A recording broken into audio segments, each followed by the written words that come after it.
Good morning, good people. This is your Poolproof Wisdom Moment. I want to talk with you this morning about something that has, of course, happened to explode, it seems, over the last year or so in particular.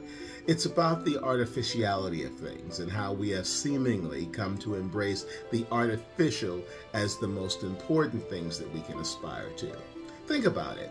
Right now, everybody's on the bandwagon of artificial intelligence. And isn't that an interesting phrase?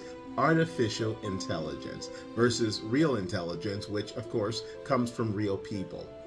We're looking at a time when people really focus all of their energies on just how artificial they can make themselves look. How they can create something that is obviously not made in the normal way that it's made, created as a function of how we're born into the world, but augmented to look differently, simply so that we can make the claim that we had this done to ourselves because we're in ownership of our bodies and our minds and our spirits, which of course is a true thing and is as it should be. But should we be trying to look artificial? Should we embrace the idea that intelligence can be artificial, or anything else for that matter? Love, can compassion be artificial? Are we doing things for the appearance of it all versus the reality of it all? And in a world where nothing seems real, how do you stay focused on being a real and authentic person? It's a valid question.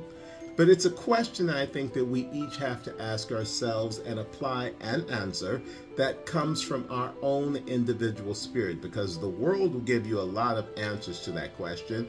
Probably a lot of them are artificial in nature because they don't understand you or what motivates you or what makes you tick. But the truth is that the only way to keep it real these days is to make sure that you maintain a focus on what's important, what you hold value for. And it's not based upon whether it's created by something or someone else, but what you inherently know within your very spirit makes sense. I always look to my spirit and remember it when I'm making decisions in my life, because when I do that, I remain true to who I am. I don't need external resources or affirmations to confirm me of what I inherently know. And you know what I'm talking about. There's this sense of knowingness that simply exists within you when you're about to do something that gives you a sense of calm, a sense of purpose, a sense of rightness for you that you can lay claim to whenever you're trying to do the hard work of making the tough decisions. And that thing, that realness, is what serves as a guide to make sure that you stay on the path that you're supposed to travel. The rest of the world may not understand what that is or where it comes from, but you do. So in this time of artificiality, stay real. Stay true to your spirit. Be consistently aware of who you are, what you know, what you believe, and let nothing and no one deter you from taking that path. Because when you do, you'll find that in a world where everything seems fake, you're the real thing. And ultimately, that's the goal.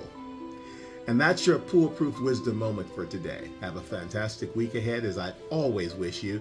This is coming quickly up on the Christmas holiday and other holidays for those who celebrate them. And I'm feeling a very special kind of way this year. Very thankful, very grateful, and very humble to be here to celebrate it. I'm going to celebrate it as my authentic self, and I encourage you good people to do exactly the same. I'll see you next time.